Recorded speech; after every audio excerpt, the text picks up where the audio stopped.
Sumainyo ang Panginoon. At sumainyo rin. Ang mabuting balita ng Panginoon ayon kay San Lucas. Papuri sa iyo, Panginoon. Noong panahong iyon, ang mga publikano at ang mga makasalanan ay nagsisilapit upang makinig kay Jesus. Nagbulong-bulungan ng mga Pariseo at ang mga iskriba. Ang sabi nila, ang taong ito'y nakikisalamuha sa mga makasalanan at nakikisalo sa kanila. Kaya't sinabi sa kanila ni Jesus ang talinghagang ito. Isang tao ang may 2 anak na lalaki. Ang wika ng bunso, Ama, ibigay na po ninyo sa akin ang mamanahin ko. At binahagi sa kanila ng ama ang kanyang ari-arian. Pagkalipas ng ilang araw, ipinagbili ng bunso ang kanyang ari-arian at nagtungo sa malayong lupain. Taglay ang buo niyang kayamanan at dooy nilustay na lahat sa diwastong pamumuhay. Nang malustay na niya ang kanyang kayamanan, nagkaroon ng matinding tagutom sa lupaing yaon at nagdalita siya. Kaya't namasukan siya sa isang mamamayan ng lupaing yaon. Siya'y pinapunta nito sa bukid upang mag-alaga ng baboy. Ibig sana niyang punan ang kanyang pagkain kahit na mga bungang kahoy na ipinakakain sa mga baboy, ngunit walang magbigay sa kanya. Nang mapag-isip-isip niya ang kanyang ginagawa, nasabi niya sa sarili, ang mga alila ng aking ama ay may sapat na pagkain at lumalabis pa. Samantalang ako'y namamatay ng gutom dito. Babalik ako sa kanya at sasabihin ko, Ama, nagkasala po ako sa Diyos at sa inyo. Hindi na po ako karapat-dapat na tawagin ninyong anak. Ibilang na lamang ninyo akong isa sa inyong mga alila. At tumindig siya at pumaroon sa kanyang ama. Malayo pa'y natanawan na siya ng ama at ito'y labis na nahabag sa kanya. Kaya't patakbo siyang sinalubong, niyakap at hinagkan. Sinabi ng anak, Ama, nagkasala po ako sa Diyos at sa inyo. Hindi na po ako karapat-dapat na tawagin ninyong anak. Ngunit tinawag ng ama ang kanyang mga alila, Madali, dalhin ninyo rito ang pinakamahusay na damit at isuot sa kanya. Suotan siya ng singsing at panyapak. Kunin ang pinatabang guya at patayin. Kumain tayo at magsaya. Sapagkat namatay na ang anak kong ito, ngunit muling nabuhay, nawala, ngunit nasumpungan. At sila'y nagsaya. Nasa bukid noon ang anak na panganay. Umuwi siya at nang malapit na sa bahay, ay narinig niya ang tugtugan at sayawan. Tinawag niya ang isa sa mga alila at tinanong, Bakit? May ano sa atin? Dumating po ang inyong kapatid, tugon ng alila. Ipinapatay ng inyong ama ang pinatabang guya, sapagkat nagbalik siyang buhay at walang sakit. Nagalit ang panganay at ayaw itong pumasok sa bahay. Kaya't lumabas ang kanyang ama at inamo-amo siya. Ngunit sinabi nito, Pinaglingkuran ko po kayo sa loob ng maraming taon at kailanmay hindi ko kayo sinuway. Ngunit ni minsay, hindi ninyo ako binigyan ng kahit isang bisirong kambing para magkatuwaan kami ng aking mga kaibigan. Subalit nang dumating ang anak ninyong lumustay ng inyong kabuhayan sa masasamang babae, ipinagpatay pa ninyo ng pinatabang guya. Sumagot ang ama, Anak, lagi kitang kapiling, ang lahat ng ari-arian ko'y sa iyo. Ngunit dapat tayong magsaya at magalak, sapagkat namatay na ang kapatid mo, ngunit muling nabuhay. Nawala, ngunit nasumpungan. Ang mabuting balita ng Panginoon. Pinupuri ka namin, Panginoong Hesukristo. Isang magandang umaga po sa inyong lahat. Tayo po ay nasa ika-4 na linggo ng ating 40 araw na paghahanda para sa Pasko ng Pagkabuhay. Noong unang linggo, tayo po ay dinala sa isang disyerto upang matuto kung paano labanan ang panunukso o ang tukso. Ikalawang linggo, tayo naman ay dinala sa isang bundok upang makita natin ang kaningningan ni Kristo at ipinaalala sa atin na tayo ay dapat na makinig kay Hesukristo, ang pinakamamahal na anak ng Diyos. Noong isang linggo naman, ikatlong linggo, tayo po ay dinala sa isang ubasan, kung saan ay hinihingi na nawa tayo po ay magkabunga. Kung hindi tayo magkakabunga, sa susunod na taon, puputulin na tayo. At ngayon, dinadala tayo sa pinakamalapit sa ating buhay. At ano yan? Pamilya. Tahanan. Kamusta po ba sa ating mga tahanan? Pakitingin nga muna yung katabi ninyo. Masaya ba siya? Bakit kaya hindi masaya? Kasi ang tunay na kaligayahan natin natatagpuan sa pamilya. At ang kalungkutang nararanasan ng isang tao ay nanggaling din sa pamilya.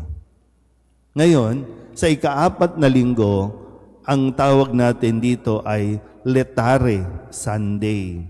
Ang panawagan sa atin ay magsaya.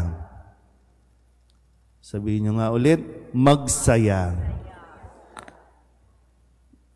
So, ayaw mo bang maging masaya?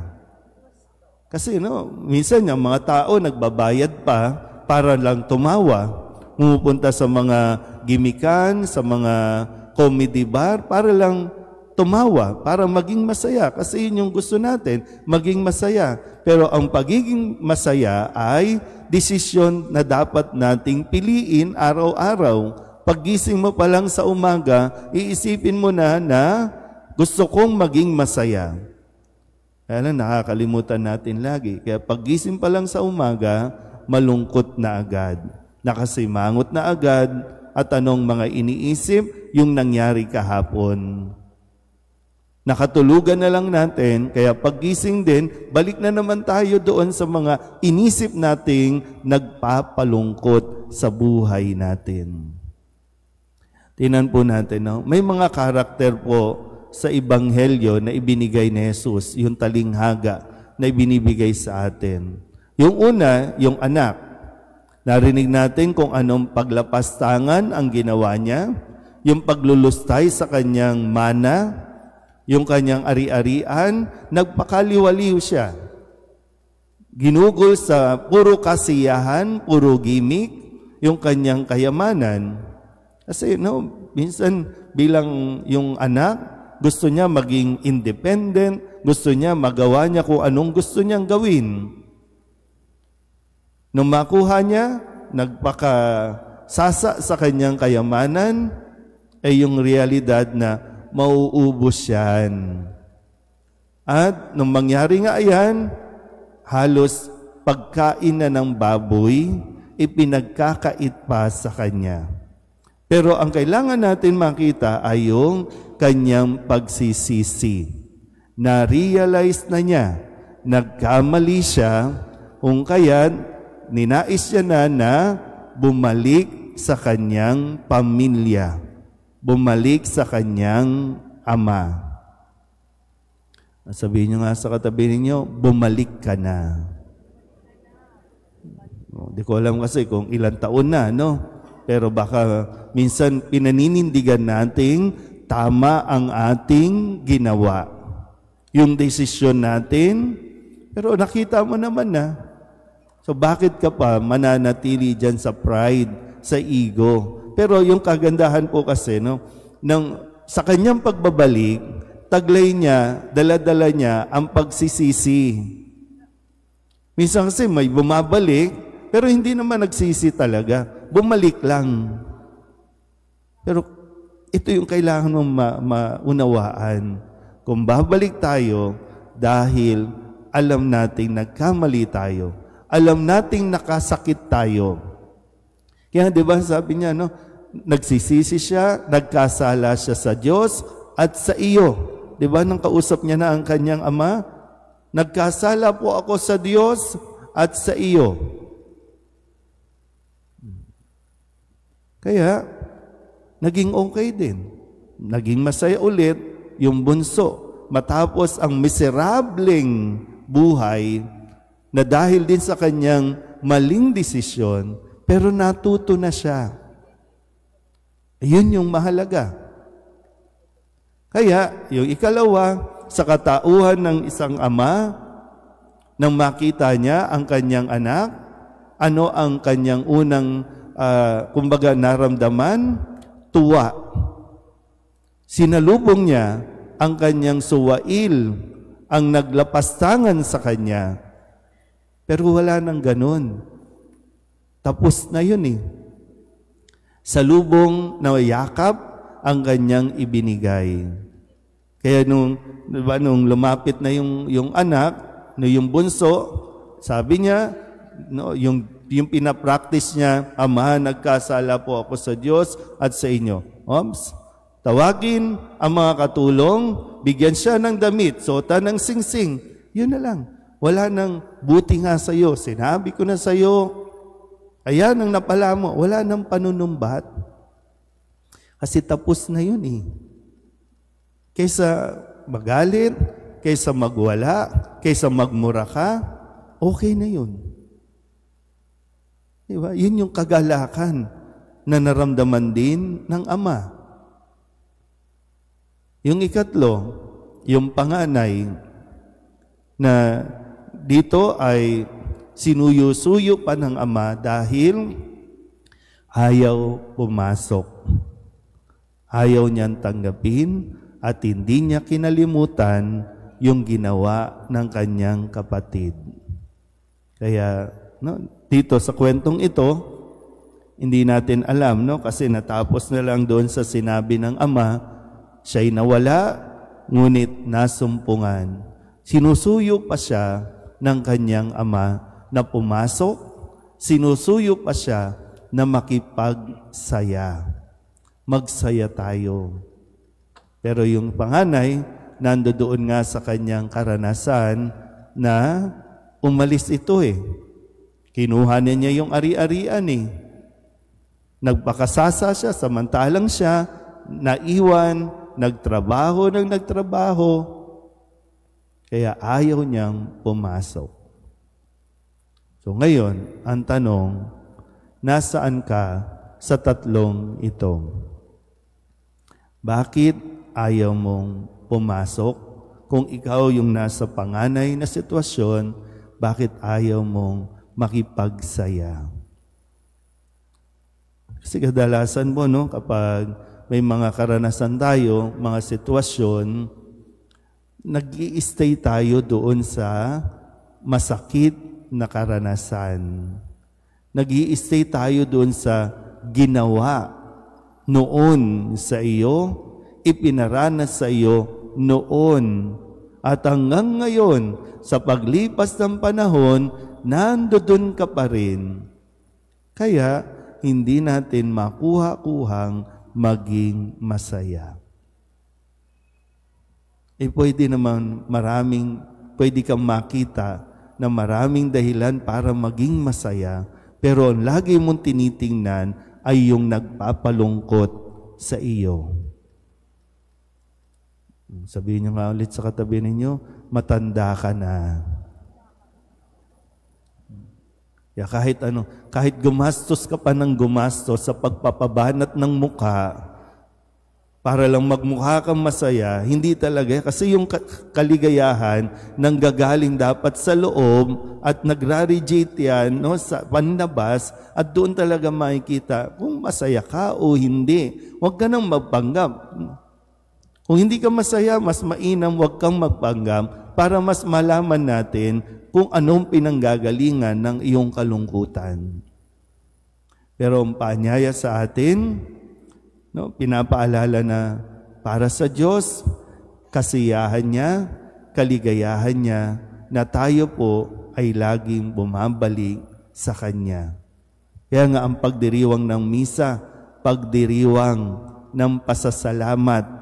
Nagpapasalamat tayo kasi pagpasok natin sa pinto ng simbahan, hindi naman tayo sinasalubong ng Diyos hanggang diyan ka lang sa gate. Alam kong mga pinaggagawa mo, hanggang dyan ka lang. Walang ganun. Pasok. Magsaya tayo. Kumain ka. Tumanggap ka. Minsan, andi dito ka na. Anong gagawin? Mag-iinarte pa yan. Hindi pa yan tatanggap ng komunyon. Nandito ka na nga eh. Kasi, makasalanan ako. May ginawa ako eh. Hindi ka na nga sinusumbatan ng Diyos. Kumain ka. Kasi yun yung kailangan. Nakukuha niyo po ba? Kasi andun, hindi, may kasalanan po ako, hindi ako karapat-dapat. May narinig ka ba sa Diyos? Pwedeng sa atin, sa kapwa mo, kasi yung iba nagiging panganay, attitude ng panganay, hindi pwede yan. Huwag yung papasok dito, huwag kang kakain, makasalanan yan.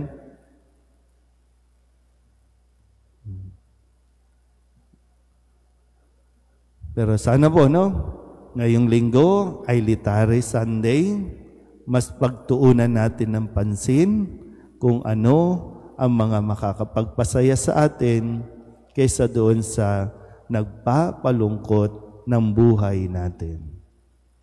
Amen.